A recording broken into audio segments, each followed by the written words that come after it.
안녕하세요. 좋은 하루 보내세요. 저희 채널이 마음에 드셨다면 좋아요와 구독 부탁드려요. 여러분의 응원이 힘이 된답니다. 63살, 저는 다시 사랑을 찾았다고 생각했습니다. 하지만 결혼식 날 제 며느리가 될 아이가 제 약혼자와 잠자리를 했다는 사실을 알게 되었습니다. 저는 아무것도 모르는 척 예식장에서 신랑을 남편으로 맞이하시겠습니까? 라는 질문이 울려 퍼지기를 기다렸습니다. 그리고 마이크를 잡고 말했습니다. 잠시만요. 계속하기 전에 모두에게 들려주고 싶은 이야기가 있습니다. 저는 그날을 마치 어제 일처럼 생생하게 기억합니다. 하객들로 가득 찬 성당, 꽃, 향 냄새, 여자들의 소곤거림, 빽빽이 들어찬 의자들, 하얀 웨딩드레스를 입고 줄에 신부님 앞에 서 있었습니다. 제가 할 일은 그저 고개를 끄덕이며 네라고 대답하는 것뿐이었습니다. 하지만 저는 갑자기 앞으로 나아가 마이크를 잡고 말했습니다. 진행하기에 앞서 모두에게 드릴 말씀이 있습니다. 장내에는 누군가의 의자가 삐걱거리는 소리가 들릴 정도로 정적이 흘렀습니다. 저는 약혼자의 눈을 똑바로 쳐다보며 조금도 떨지 않았습니다. 앞으로의 일은 그의 생각대로 흘러가지 않을 것임을 알았기 때문입니다. 이제부터 제가 모든 진실을 이야기할 참이었습니다. 하지만 제가 왜 그 성당에서 가장 중요한 결정의 기로에 서 있었는지 이해하시려면 모든 것의 시작으로 6개월 전으로 돌아가야 합니다. 평범한 토요일이었습니다. 저는 늘 혼자였고 그날도 인사동의 한 갤러리에 갔습니다. 그런 날이면 저는 그림들 사이를 거닐곤 했습니다. 제가 특별한 예술 애호가라서가 아니라 그곳에서는 외로움이 조금이나마 견딜만 했기 때문입니다. 인파 속에 있으면 내면의 공허함이 잘 들리지 않습니다. 당시 저는 혼자 살았습니다. 남편 철수는 15년 전 심근경색으로 세상을 떠났습니다. 모든 것이 갑작스럽고 무섭고 빠르게 일어났습니다. 저는 그때 울지 않고 부엌 식탁에 앉아 그저 멍하니 있었습니다. 그 후로 저는 아무 일도 없는 것처럼 살았습니다. 시간은 흘러갔고 더 이상 아무도 저를 수희야 차 좀 끓여줘라고 부르지 않았습니다. 아들은 다 커서 제 가정을 꾸렸고 저는 늘 혼자였습니다. 그날도 갤러리를 거닐며 왜 현대 미술이라 불리는지 모를 현란한 낙서를 보고 속으로 생각했습니다. 김치찌개를 쏟아도 이것보단 나은 작품이 나오겠다. 바로 그때 등 뒤에서 한 남자의 목소리가 들렸습니다. 실례지만 안목이 좋으신 것 같네요. 돌아보니 50대쯤으로 보이는 남자가 서 있었습니다. 저보다 키가 크고 관자놀이에는 희끗희끗한 머리카락이 보였고 단정한 감색 재킷을 입고 있었습니다. 그에게서는 품위가 느껴졌습니다. 보통 그런 남자들은 제 나이의 여자와는 말을 섞지 않고 지나치는데 그는 서서 미소 짓고 있었습니다. 안목은 무슨요? 이 그림을 보고 눈 감고 캔버스에 붓을 아무렇게나 던져도 똑같이 나오겠다고 생각했는데요. 그가 웃었습니다. 그의 웃음은 가식 없이 진실되고 생기가 넘쳤습니다. 예의상 짓는 미소가 아니라 듣기 좋고 전염성 있는 웃음이었습니다. 그리고는 손을 내밀었습니다. 박민준입니다. 김수희입니다. 여기에 자주 오시나 봐요? 집에 있기 싫을 때요. 민준 씨는요? 분위기를 좀 바꿔볼까 해서요. 예술이 머리를 맑게 해준다고 하더군요. 진짜 무언가를 느끼고 싶었습니다. 우리는 1시간 넘게 이야기했습니다. 그는 2년 전 아내와 사별했고 자식은 없다고 했습니다. 투자 분야에서 개인 컨설턴트로 일하며 출장이 잦은데 그날은 마침 서울에 잠시 들렀다가 갤러리에 오게 되었다고 했습니다. 가장 힘든 건 죽음 그 자체가 아니에요. 그가 말했습니다. 그 후에 찾아오는 외로움이죠. 매일 매반 혼자 사는 것에 다시 익숙해져야 하고 이제는 우리가 아니라 그저 나라는 걸 깨닫는 것. 그게 가장 힘들어요. 저는 그때 수년 만에 처음으로 누군가가 나를 이해해 준다고 느꼈습니다. 동정이나 연민이 아니라 그게 어떤 기분인지 정확히 아는 사람이었습니다. 그가 커피를 마시자고 제안했습니다. 저는 망설였습니다. 제 나이에 그런 제안을 덥석 받을 수는 없었으니까요. 하지만 마음속 무언가가 가봐라고 말했습니다. 그래서 저는 갔습니다. 그 후로 모든 것이 빠르게 진행되었습니다. 2주 후, 우리는 매일 저녁 그의 집이나 제 집에서 만났습니다. 한 달 후, 그는 우리 집에서 밤을 보내기 시작했습니다. 꽃과 케이크를 들고 오고, 와인을 가져오고, 저녁을 요리하고 음악을 틀었습니다. 부엌에서 저를 껴안으며 말했습니다. 당신과 함께하면서 다시 살기 시작했어. 그냥 존재하는 게 아니라 진짜 사는 것 말이야. 그는 매우 세심했습니다. 제 말을 귀담아 듣고 기억하고 제가 뭘 좋아하는지 물었습니다. 제 과묵함은 차가움이 아니라 강인함이라고 말해주었습니다. 3개월 후 그는 저를 제주도의 한 고급 리조트로 데려갔습니다.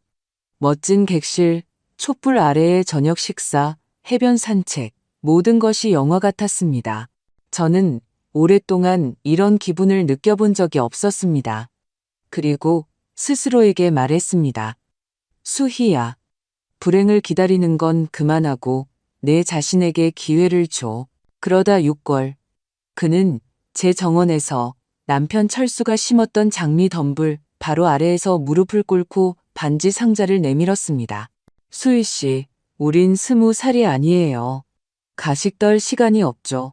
남은 인생을 당신과 함께 진실하게 사랑과 존중 속에서 살고 싶습니다. 반지는 아름다웠습니다. 단순한 디자인에 보석 하나가 박혀 있었지만 중요한 건 반지가 아니었습니다. 그의 목소리에 담긴 확신과 따뜻함이었습니다. 저는 마음속 무언가가 녹아내리는 것을 느끼며 네라고 대답했습니다.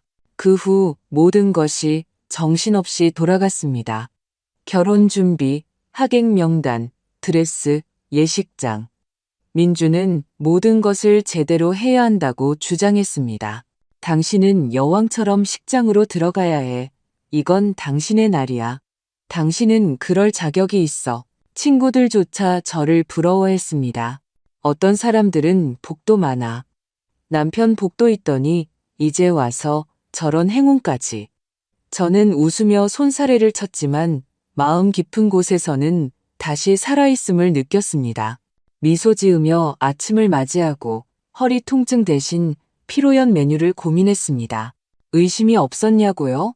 물론 마음 깊은 곳에 있었죠. 하지만 저는 그것을 억눌렀습니다. 믿고 싶었으니까요. 정말 간절히. 우리 여자들은 따뜻함이 너무 그리우면 스스로를 설득하는데 능숙하니까요. 하지만 결혼식을 일주일 앞두고 저는 불안한 꿈을 꾸기 시작했습니다. 제가 제단 앞에 서 있는데 누군가 등 뒤에서 속삭였습니다. 수희야, 눈을 봐. 그는 네가 아는 그 사람이 아니야. 그리고 저는 제단 앞에 서서 깨달았습니다. 침묵할 수 없다는 것을, 모르는 척할 수 없다는 것을. 그는 제가 포기할 거라고, 혼자 있기 싫어서 뭐든 감수할 거라고 생각했겠죠. 하지만 저는 마이크 앞으로 나아가 진실을 말했습니다. 그리고 모든 것이 시작되었습니다. 약혼 후 모든 것이 빠르게, 너무나 빠르게 진행되었지만 당시에는 그걸 알아채지 못했습니다. 우리는 들떠 있었습니다. 꽃, 전화, 만남, 사소한 것들에 대한 논의. 커트는 튤로 할지 오간자로 할지, 피로연은 뷔페로 할지, 코스 요리로 할지, 누구를 무대 가까이에 앉힐지. 민주는 놀라울 정도로 적극적이었습니다. 직접 메뉴를 챙기고 사진작가와 계약하고 심지어 자신의 하객 명단이라며 50명의 이름을 가져왔습니다. 절반은 제가 본 적도 없는 사람들이었습니다. 우리가 함께하는 삶을 시작하는 거잖아. 나에게 중요한 사람들도 있어야지. 그는 다정하지만 단호하게 말했습니다. 난 원래 모든 걸 직접 챙기는 데 익숙해. 당신은 쉬어. 저는 남자가 주도적으로 나서주니 기뻤습니다. 착했지만 무뚝뚝했던 남편 철수와 달리 민주는 거의 완벽해 보였습니다. 하지만 어느 날 저는 이상한 점을 발견했습니다. 그가 하루나 이틀씩 집을 비우는 일이 잦아졌습니다. 고객들과 급한 일이 생겼다고 했습니다. 수희야, 요즘 시장이 불안정해서 직접 만나야 해. 그는 확신에 차고 또렷하게 말했습니다. 의심이나 부산스러움이 없었습니다. 한 번은 부산에 간다며 3일이나 자리를 비웠습니다. 피곤한 모습으로 돌아왔지만 선물과 함께였습니다. 하트 모양의 금목걸이였습니다. 내가 당신을 어떻게 생각하는지 의심하지 말라고. 저는 목걸이를 받았지만 마음 한구석이 철렁했습니다. 선물 상자에 붙은 가격표가 어딘가 어색했기 때문입니다. 무언가 맞지 않았습니다. 저는 전직 회계사인 친구 정은에게 목걸이를 보여주었습니다. 그녀는 한 번 쓱 보더니 말했습니다. 이거 중국산 짝퉁이야. 인터넷에서만 원이면 사는 거 확실해? 100%지. 우리 손자가 이런 거 떼다가 팔거든. 한 묶음에 20개씩 들어오는 거. 민준에게 말할 용기는 나지 않았습니다. 일단은 지켜보기로 했습니다. 며칠 후 저는 혈압이 올라 병원에 갔습니다.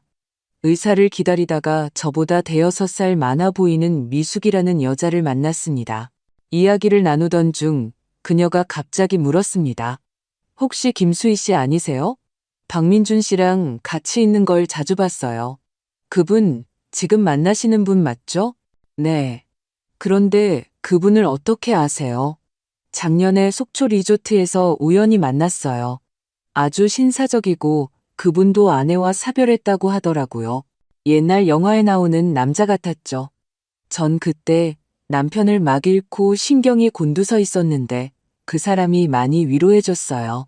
한 달 정도 연락하다가 일 때문에 바쁘다며 사라졌죠. 나중에 알고 보니 다른 여자랑 살고 있더라고요. 저는 얼어붙었습니다. 그 사람 성이 뭐였어요? 그때는 최민혁이라고 소개했어요. 하지만 외모는 정말 똑같던데요. 전부터 두 분을 보고 좀 이상하다고 생각했어요. 자기는 강릉에 산다고 했었거든요. 서울이 아니라. 집에 돌아와 말없이 외투를 벗고 안락의자에 앉았습니다. 머릿속은 텅 비고 심장은 두근거리고 손에서는 땀이 났습니다. 그가 거짓말을 한 걸까? 아니면 그냥 우연의 일치일까? 저녁에 그는 아무 일 없었다는 듯이 돌아왔습니다. 제 뺨에 입을 맞추고 신발을 벗고 주전자에 물을 올렸습니다. 엄청 피곤하네. 고객들이 다들 약속이나 한 듯이 계획서 만들어달라, 우리 돈 좀 구해달라 난리야. 난 코앞에 결혼식이 있는데 말이지. 저는 침묵했습니다. 그가 눈치챘습니다. 왜 그렇게 조용해? 당신 전에 속초에 가본 적 있어요? 그는 순간 멈칫했습니다. 응, 한 번. 3년 전쯤. 왜? 미숙이라는 여자랑요? 그가 피식 웃었습니다. 뭐야, 나 감시하는 거야? 아니, 오늘 우연히 그 여자를 만났어. 그때 두 사람이 가까웠는데 당신이 사라졌다고 하더라고. 그는 킁 하고 코웃음을 치더니 일어나 제게 다가와 손을 잡았습니다. 수희야, 우린 어른이잖아. 내가 당신 만나기 전에 아무도 없었을 거라고 생각해? 그래, 그런 시기가 있었어. 방황하고 길을 잃었었지. 만남들이 있었지만 그건 오래전 일이야. 그때는 나도 내가 뭘 원하는지 몰랐어. 그는 짜증내지 않고 차분하게 말했습니다. 하지만 저는 처음으로 그가 비난의 화살을 제게 돌리고 있다는 것을 느꼈습니다. 왜 과거를 파헤치냐는 듯이 말입니다. 다음 날, 저는 정은과 이야기했습니다. 만약 내 약혼자에게 과거에 이상한 일들이 있었다는 말을 들으면 넌 어떻게 할 것 같아? 싹 다 조사해야지. 그를 아는 사람들, 어디서 일했는지, 뭘 했는지, 뒷조사라도 해야지. 그가 사랑한다고 맹세한다면? 사랑과 진실은 다른 거야, 수희야. 저는 조심스럽게 그의 친구들과 가족에 대해 묻기 시작했습니다. 아내가 죽었다면 왜 사진 한 장 없는지, 이전에 어디서 일했는지 대답은 모호했습니다. 아내는 있었지만 모든 기억을 지웠어. 볼 수가 없어서. 개인 회사에서 일했는데 폐업했어. 서류는 잃어버릴까봐 가지고 다니지 않아. 저는 의심하기 시작했지만 여전히 믿음을 이어갔습니다. 일주일 후 아들이 찾아왔습니다. 엄마, 다 이해해요. 엄마는 성인이시고 행복할 권리가 있으세요. 하지만 그 사람이 누군지 정말 확실히 아시는 거예요? 네가 의심하는 거니? 전 그냥 엄마가 누구에게든 속지 않았으면 좋겠어요. 돈은 아무것도 아니지만 엄마는 제 전부예요. 만약 엄마가 상처받으면 저는 아들을 보며 제 자신을 설득하려 했던 말을 했습니다. 다 괜찮을 거야. 난 느껴져. 하지만 마음속으로는 이미 아무것도 느끼지 못했습니다. 결혼식은 3주 후였습니다. 모든 것이 준비되었습니다. 하지만 저는 결심했습니다. 그가 정말 나를 사랑한다면 스스로 진실을 말하게 하자고. 저는 그에게 기회를 던져주기로 했습니다. 그리고 던졌습니다. 이틀 후 그가 늦은 저녁에 찾아왔습니다. 웃고 있었습니다. 미안, 늦었어. 또 급한 일이 생겨서. 저는 그에게 서류를 건넸습니다. 이게 뭐야? 우리 공동 계좌 명세서야. 우리가 함께 개설했던 예금 기억나? 거기서 3천만 원이 사라졌어. 그는 창백해졌습니다. 뭔가 착오가 있었을 거야. 내일 은행에 가볼게. 그럴 필요 없어. 오늘 내가 다녀왔어. 돈은 다른 계좌로 이체됐어. 당신 이름으로 된, 당신 서명으로 된 계좌로. 난 서명한 적 없는데. 침묵. 저는 그가 변명하고 당황하고 저를 설득하려 할 것이라고 기다렸습니다. 하지만 그는 그저 한숨을 내쉬고 어깨를 으쓱하며 말했습니다. 뭐, 어차피 다 알게 된 마당에 숨길 의미도 없네. 저는 그를 바라보며 제가 남은 인생을 함께하고 싶었던 그 사람이 맞는지 믿을 수가 없었습니다. 그는 마치 자기 집인 양 안락 의자에 앉았습니다. 들어봐, 당신은 똑똑한 여자야. 난 당신의 적이 아니야. 그냥 살아남으려는 것뿐이라고. 당신한테 나쁜 짓 한 거 없어. 소리 지르거나 거칠게 대한 적도 없잖아. 당신이 스스로 준 걸 이용했을 뿐이야. 그게 정상이라고 생각해? 그는 어깨를 으쓱했습니다. 다들 제 방식대로 사는 거지. 나는 이렇게, 당신은 당신이 원하는 대로. 저는 일어섰습니다. 나가. 확실해? 이거 스캔들 될 텐데. 청첩장도 다 보냈잖아. 드레스, 식장, 망신일 거야. 매일 거짓 속에서 사는 것보다 하루 망신당하는 게 나아. 그는 저를 쳐다보더니 천천히 일어섰습니다. 그러는 거 아니야. 정말로. 그리고 떠났습니다. 저는 부엌에 앉았습니다. 오랫동안 눈물 없이 그저 앉아 있었습니다. 그러다 일어나서 제 진짜 결혼식을 다시 계획하기 시작했습니다. 그가 떠난 후 집은 텅 빈 것 같았습니다. 물리적인 의미가 아니었습니다. 그는 제 집에 계속 살았던 것이 아니라 저녁에만 가끔 들렀으니까요. 하지만 마음속에 찬 바람이 부는 것처럼 갑자기 휑하고 아팠습니다.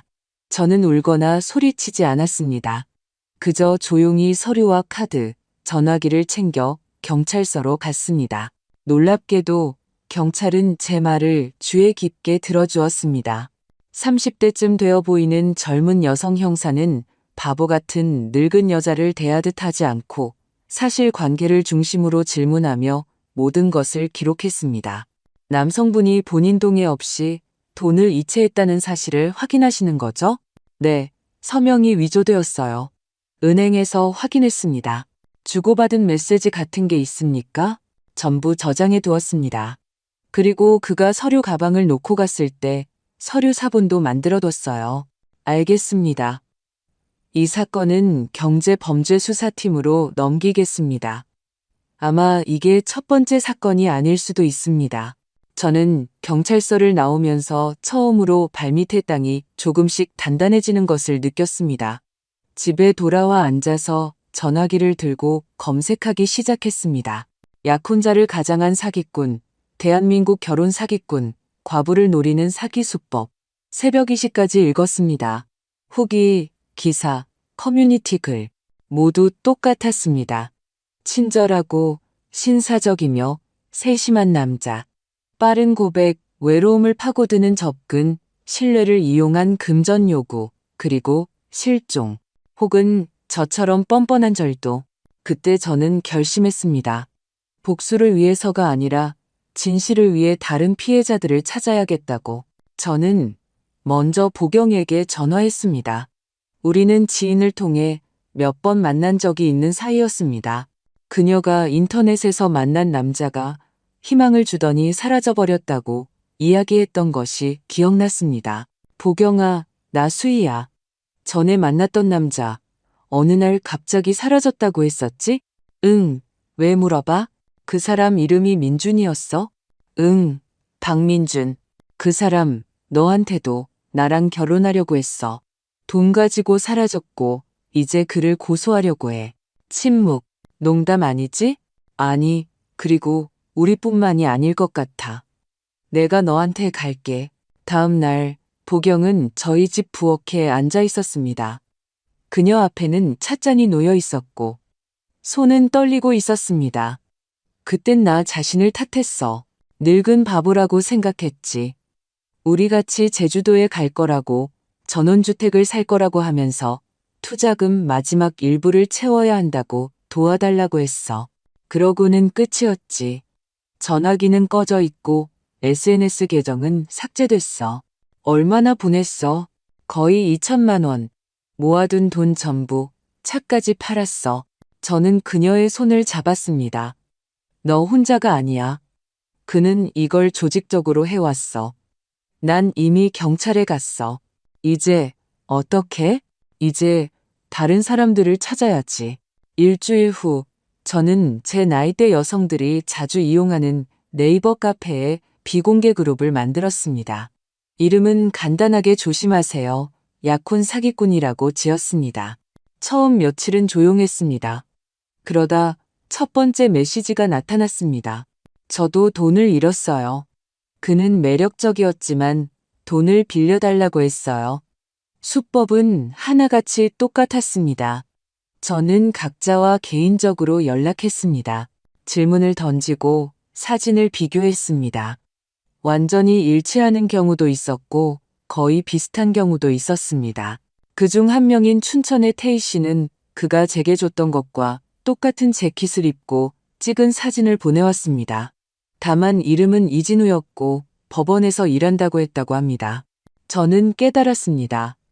이것은 그의 직업이었습니다. 우연도, 열정도, 실수도 아니었습니다. 시스템이었습니다. 저는 다시 경찰서로 갔습니다. 이번에는 출력물, 사진, 대화 내용을 가지고 갔습니다. 이건 심각하군요. 그 여성 형사가 말했습니다. 정말 큰일을 하셨습니다. 이 사건을 상급 부서로 넘기겠습니다. 이건 네트워크 범죄일 수 있습니다. 나오는 길에 저보다 나이가 많고 머리가 희끗한 정복 차림의 남자가 다가왔습니다. 김수희 씨 맞으십니까? 네. 저희와 이야기 좀 나누고 싶습니다. 여기서 말고요. 저희 사기 전담부서에 비슷한 사건들이 있습니다. 3일 후 저는 서울지방경찰청 건물에 앉아 있었습니다. 2명의 형사와 검찰청 직원이 저를 둘러싸고 모든 것을 기록했습니다. 저는 모든 것을 순서대로 이야기했습니다. 저희는 당신의 그 민준이 혼자가 아니라고 의심하고 있습니다. 그들 중 한 명이 말했습니다. 아마 그를 돕는 여자가 있을 겁니다. 친구인 척 신뢰를 얻는 방식으로요. 혹시 짚히는 데 없으십니까? 저는 얼어붙었습니다. 눈앞에 민준의 친구라던 유라의 얼굴이 스쳐 지나갔습니다. 첫 만남 때 우연히 옆 테이블에 앉아 있었고 나중에 제게 전화해서 말했던 그 여자. 수희 씨, 그 사람 놓치지 마요. 진짜 괜찮은 사람이에요. 많은 일을 겪었지만 착하고 당신을 사랑해요. 저는 그때 운이 좋네 그의 친구와도 친해졌으니라고 생각했습니다. 하지만 이제 깨달았습니다. 그녀는 그 계획의 일부였습니다. 저는 그 사실을 이야기했고, 제가 단순히 피해자가 아니라 열쇠라는 것을 깨달았습니다. 저희가 증인으로 협조해 주시면 검거에 도움을 주실 수도 있습니다. 그들이 말했습니다. 저는 창밖을 보았습니다. 아래에는 차들이 어디론가 바쁘게 달려가고 있었고 사람들이 있었습니다. 평범한 여성, 과부, 사서였던 제가 갑자기 사기 사건의 중심에 서게 되었습니다. 하지만 저는 한 가지는 알았습니다. 끝까지 갈 것이고 누구도 다시는 제 목에 올라타서 제가 과부고 외롭다는 이유만으로 거짓말을 해도 된다고 생각하게 두지 않을 것이라고. 경찰 조사를 마치고 집에 돌아오니 완전한 정적이 흘렀습니다. 텔레비전도 라디오도 아무것도 켜고 싶지 않았습니다. 그저 안락의자에 앉아 팔걸이에 손을 얹고 앉아 있었습니다. 집안 모든 것이 그를 떠올리게 했습니다. 그가 출장에서 가져왔다던 컵, 소파 위의 담요, 욕실에 있는 그의 면도 크림. 모든 것이 마치 그가 아직 여기 있고 잠시 빵을 사러 나간 것만 같았습니다. 하지만 저는 그가 진짜로는 돌아오지 않을 것임을 알았습니다. 체포된다면 어쩌면 다른 상황에서 다시 한번 그를 보게 될지도 모르겠지만요. 다음 날 저는 보경에게 갔습니다. 우리는 그녀의 부엌에 앉았습니다. 그녀는 주전자에 물을 올리고 집에서 만든 쿠키를 꺼냈습니다. 나도 경찰서에 다녀왔어. 그녀가 말했습니다. 나도 조사를 받았어. 우리 같은 사람이 서울과 경기 지역에만 벌써 10명이 넘는데 나도 같은 말을 들었어. 제가 한숨을 쉬었습니다. 게다가 거의 모든 여성이 50대 이상이야. 과부, 이혼녀, 독신 여성들. 그는 누구를 노려야 하는지 아는 거야. 보경이 조용히 말했습니다. 우리가 어리석은 게 아니야. 그냥 마음이 아픈 건데 그는 그걸 보고 포착하는 거지. 우리는 말없이 앉아 있다가 제가 말했습니다. 있잖아, 우리 진짜 그룹을 만들자. 그냥 카페나 커뮤니티가 아니라 개인적인 이야기, 조언, 변호사 연락처가 있는 진지한 그룹을. 그들이 우리와 같은 상황에 처했을 때 도움을 받을 수 있는 곳으로 말이야. 일종의 연합체처럼. 왜 안 되겠어? 이름은 여성연대라고 하자. 우리를 이용한다면 함께 맞서 싸우는 거야. 보경이 미소 지었습니다. 너는 그냥 수위가 아니야. 너는 힘이야. 정말로. 아첨하지 마. 난 그냥 화가 난 거야. 바로 그 분노로 산도 옮길 수 있는 거야. 며칠 후 우리는 미숙과 태희, 2명의 다른 여성과 만났습니다. 두 사람 모두 비슷한 이야기를 가지고 있었습니다. 한 명은 부산의 사업에, 다른 한 명은 조카의 수술비로 돈을 보냈습니다. 저는 그들의 이야기를 들으며 죄책감을 느낀 것이 저 혼자가 아니라는 것을 깨달았습니다. 우리 모두 스스로를 할 수 있는 한 물어뜯고 있었습니다. 왜 몰랐을까? 제가 말했습니다. 여러분, 이제 자신을 탓하는 건 그만해요. 우리를 무너뜨린 건 순진함이 아니라 인간적인 선량함이었어요. 우리는 따뜻함과 친밀함을 원했고 쓰레기 같은 놈에게 신뢰를 준 거예요. 하지만 그게 우리를 어리석게 만드는 게 아니라 그를 범죄자로 만드는 겁니다. 태희 씨가 울었습니다. 미숙 씨는 제 손을 꽉 잡았고 그 순간 저는 이것이 시작임을 깨달았습니다. 우리는 비공개 초대 전용 채널을 만들었습니다. 거기에는 이야기, 조언, 변호사 연락처, 긴급 전화번호 링크가 있었습니다. 매일 누군가가 글을 썼습니다. 안녕하세요. 제 이야기를 해도 될까요?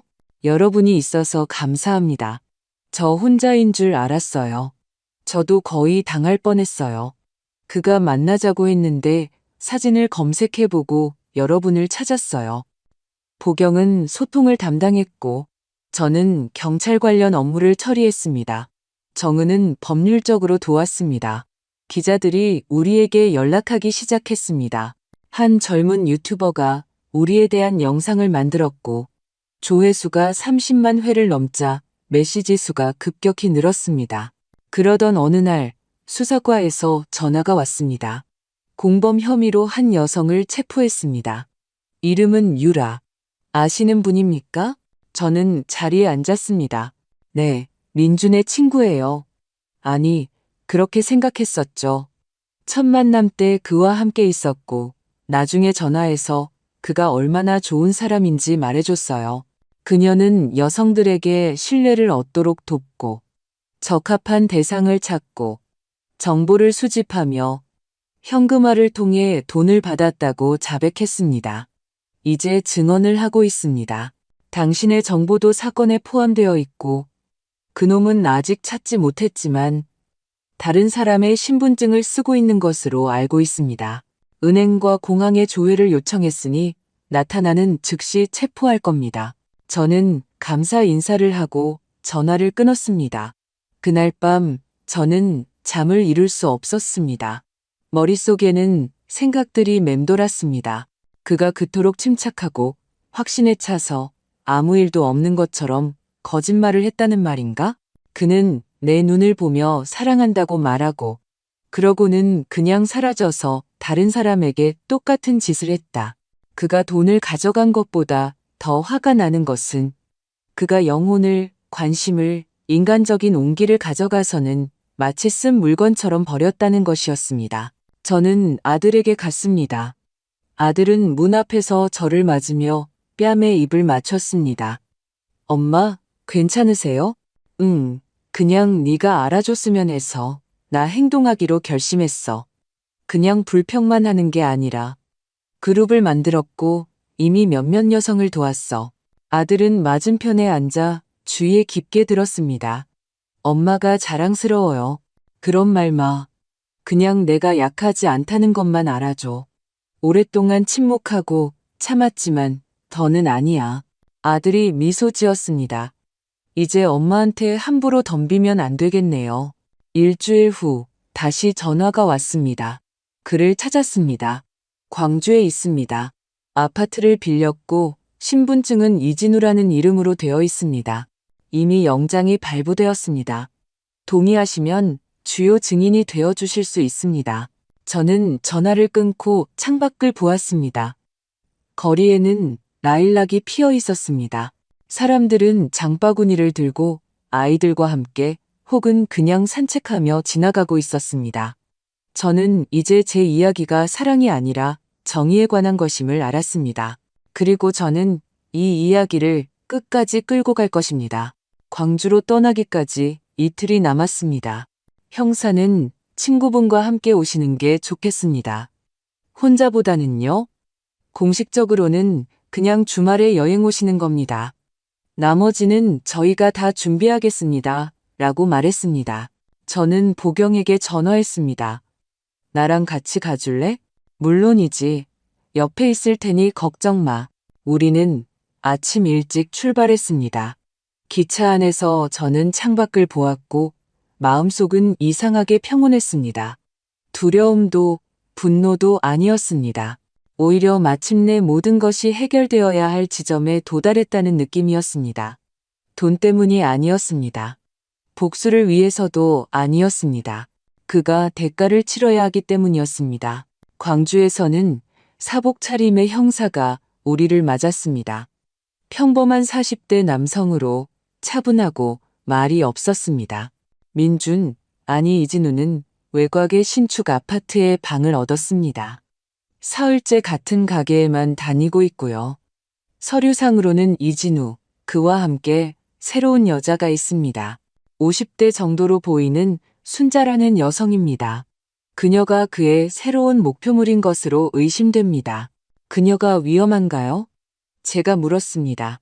그가 그녀의 재산을 자기 명의로 돌리기 전까지는 아닙니다. 하지만 기다릴 수는 없습니다. 그가 맞는지 확인해 주셔야 합니다. 우리는 택시를 타고 그 집 쪽으로 갔습니다. 선팅된 차에 앉아 있으니 직원이 사진, 현관, 발코니, 옆 가게를 보여주었습니다. 그는 매일 아침 9시 30분에 커피와 빵을 사러 나옵니다. 그때 덮칠 겁니다. 다음날 아침 우리는 그 가게 근처로 갔습니다. 저는 무릎에 손을 얹고 앉아 있었습니다. 심장은 둔탁하지만 규칙적으로 뛰었습니다. 저기 온다. 직원이 말했습니다. 저는 쳐다보았고 즉시 알아봤습니다. 똑같은 걸음걸이, 여름에도 두르던 똑같은 스카프. 모든 것이 자기 통제하에 있다고 생각하는 사람의 자신감 넘치는 똑같은 눈빛. 그가 맞아요. 몇 분 후 그는 소란 없이 조용히 체포되었습니다. 그는 저항조차 하지 않고 그저 놀란 듯이 말했습니다. 대단하시네.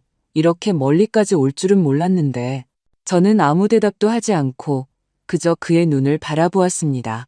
분노가 아닌 텅 빈 시선으로. 다음 이틀 동안은 신문, 서류 작업, 신원 확인이 이어졌습니다. 저는 군더더기 없이 명확하게 말했습니다. 어떻게 만났는지, 어떻게 신뢰를 얻었는지, 어떻게 서류를 위조했는지, 어떻게 돈을 가져갔는지 모든 것을 이야기했습니다. 그는 같은 사무실에 앉아 침묵하며 몇 번 피식 웃었습니다. 난 누구도 때리거나 위협하지 않았어. 다 자발적이었지. 여자들이 스스로 갖다 바쳤다고. 형사는 그저 고개를 저었습니다. 그게 바로 사기입니다. 이익을 얻을 목적으로 속이는 행위. 법적으로 최대 10년형까지 가능합니다. 그는 어깨를 으쓱했습니다. 그래도 모든 게 아름다웠잖아. 내가 그들에게 삶을 되찾아줬다고. 잠시나마 저는 참을 수 없었습니다. 되찾아준 게 아니야. 빼앗아갔지. 내 것이 아닌 것을 가져가고 사람들이 고통받는 동안 웃었어. 이제 와서 철학자인 척하지 마. 그냥 법대로 대가를 치러. 그는 저를 보았고 처음으로 비웃지 않았습니다. 어깨를 으쓱하고는 고개를 돌렸습니다. 한 달 후 사건은 법원으로 넘어갔습니다. 기소장에는 14건의 범죄 사실이 기록되어 있었습니다. 총 피해액은 1억 2천만 원이 넘었습니다.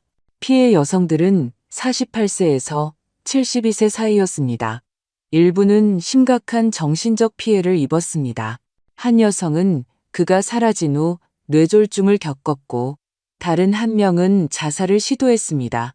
저는 이것을 읽으며 그가 아니라 우리 성인 여성들이 여전히 그와 같은 자들 앞에서 무방비 상태로 남아있다는 사실에 화가 났습니다.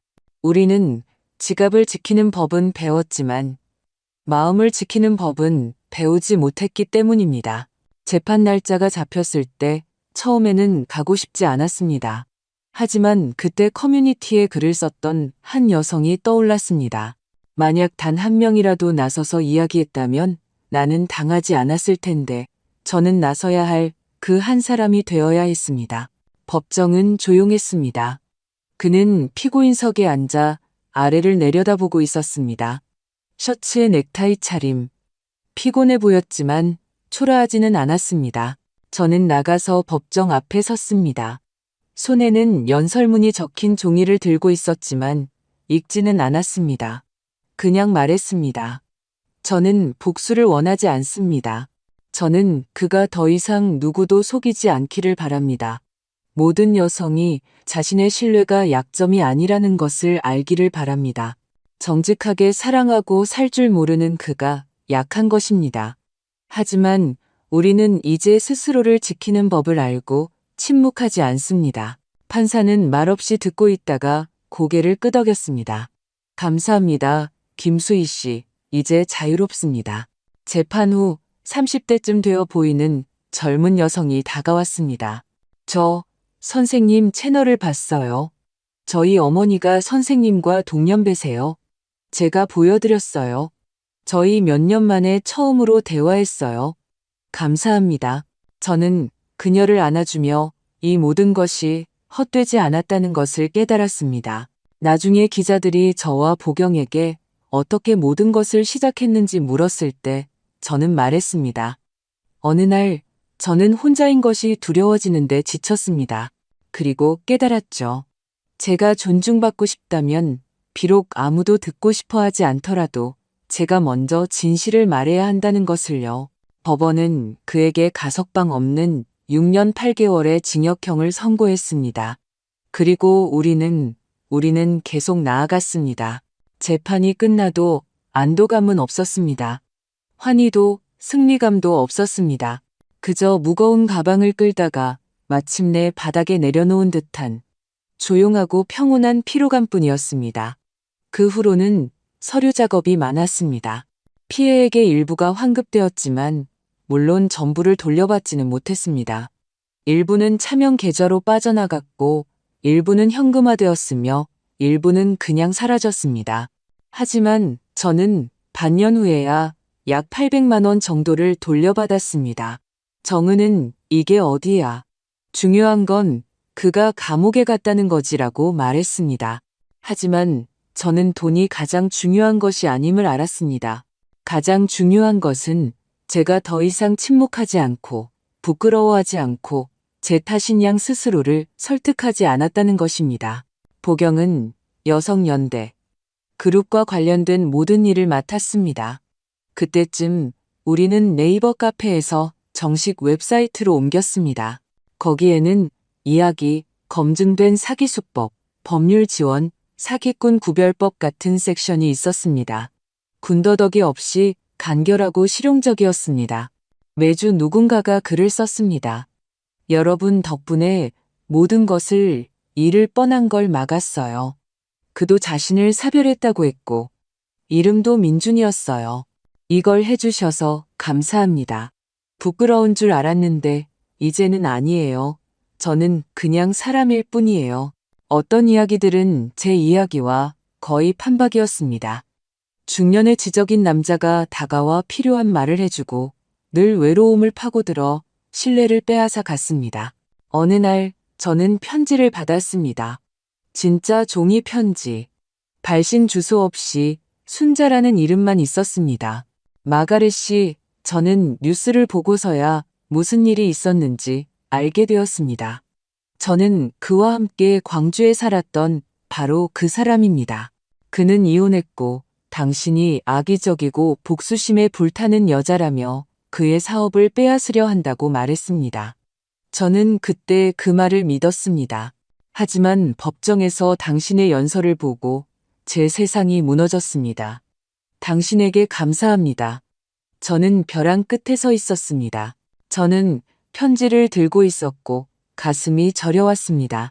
동정심 때문이 아니라 우리가 스스로를 탓하고 어리석고 순진하다고 얼마나 쉽게 세뇌당하는지 때문이었습니다.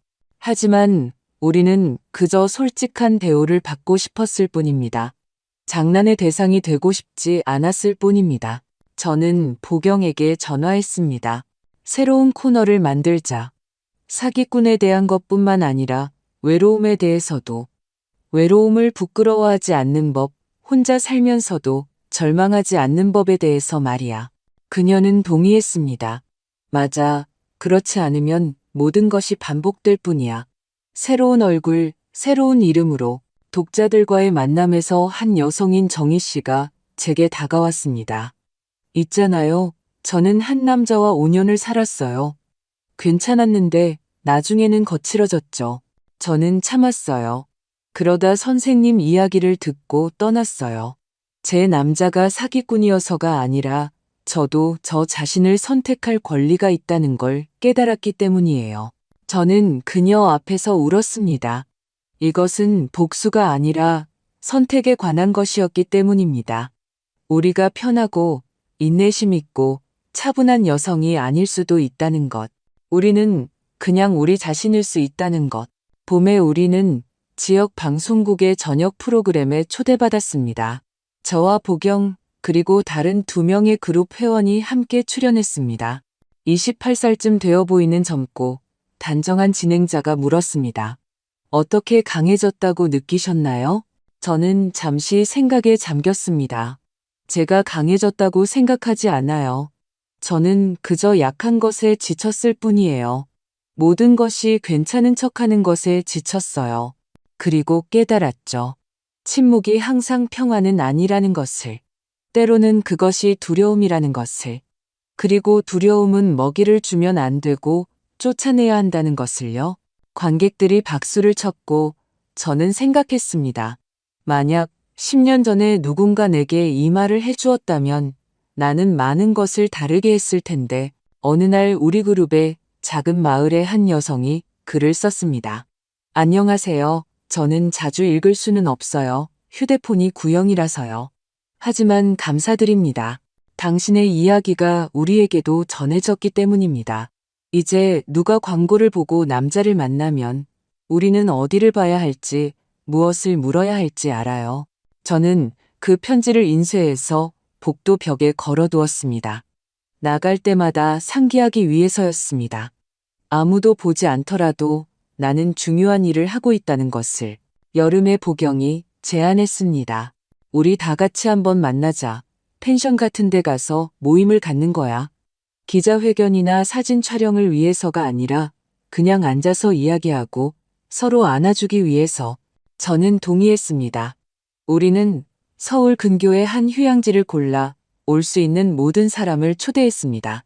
강릉, 춘천, 부산, 대구에서 온 여성들이 도착했습니다. 나이도, 목소리도, 삶도 달랐지만 모두 같은 아픔과 같은 힘을 가지고 있었습니다. 그들은 버스에서 내리며 말없이 서로를 알아보고 그저 바라보며 껴안았습니다. 저는 생각했습니다. 이것이 진정한 연대구나. 우리가 희생자라는 원칙이 아니라 힘에 의한 연대. 왜냐하면 각자가 언젠가 이제 그만이라고 결심했기 때문입니다. 우리는 베란다에서 차를 마시고 이야기를 나누고 웃고 울었지만 불평하지 않았습니다. 우리 중 누구도 불평하지 않았습니다. 그것은 구호 없는 조용한 여성들의 자매였습니다. 살아있는 사람들, 진짜 상처와 진짜 강인함을 가진 사람들이었습니다. 나중에 집에 돌아와 창가에 앉았습니다. 창밖에는 비가 내리고 나무숲이 유리에 달라붙어 있었습니다. 저는 생각했습니다. 단 한 번의 아니오로 얼마나 많은 것이 시작될 수 있는지. 거짓에, 굴욕에, 혼자가 되는 두려움의 아니오라고 말하는 것. 그리고 언젠가 스스로에게 나는 소중하다. 주변에 아무도 믿지 않더라도 나는 내가 누구인지 안다고 말하는 것이 얼마나 중요한지. 그로부터 거의 6개월이 지났습니다. 모든 것이 끝이라고 생각했던 것이 이제는 시작처럼 보였습니다. 저는 다시 제 평범한 삶을 살았습니다. 아침에 일어나 차를 끓이고 고양이에게 밥을 주고 가게에 갔습니다. 하지만 이제 이 모든 것이 다르게 느껴졌습니다. 더 차분하고 두려움 없이, 불안 없이, 긴장 없이. 어느 날 아침 여성연대 모임에 가려고 현관을 나섰을 때 저는 공기를 들이마시고 미소 지었습니다. 햇살은 밝지 않았지만 봄처럼 따뜻했고 멀리서 아이들의 목소리가 들렸습니다. 아들 지훈이가 전날 와서 하룻밤 자고 갔습니다. 그는 가게에서 봉지를 들고 나와 문 옆 탁자에 놓고 제 옆에 앉았습니다. 엄마, 변하셨어요. 그가 갑자기 말했습니다. 예전에는 모든 걸 속에 담아두셨는데 지금은 진짜 같아요. 진짜라고? 어떻게 설명해야 할지 모르겠어요. 그냥 더 이상 혼자인 걸 두려워하지 않으시고 말하는 걸 두려워하지 않으세요. 나는 평생 편하고 평화로운 사람이 되려고 애썼어. 그런데 이제 깨달았지. 거기에는 힘이 없다는 걸. 힘은 누군가 너를 부수려고 할 때 침묵하지 않는 데 있어. 아들은 존경의 눈빛으로 저를 보았고 제 마음은 따뜻해졌습니다.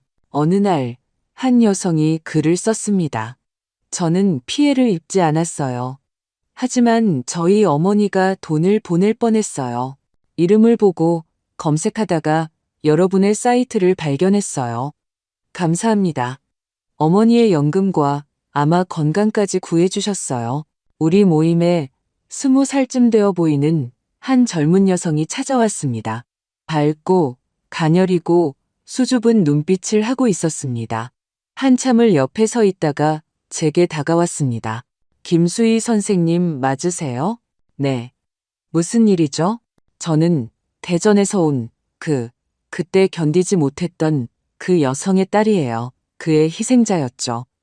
어머니는 혼자였고 저는 다른 도시에서 공부하고 있었어요. 어머니에게 무슨 일이 있는지 바로 알지 못했죠. 나중에 저 자신을 오랫동안 탓했어요. 하지만 선생님이 이 모든 일을 일으켜 세우고 그가 감옥에 갔다는 것을 보고 마음이 가벼워졌어요. 아프진 않지만 헛되지 않은 것 같아서요. 감사합니다. 저는 그녀를 안아주었습니다.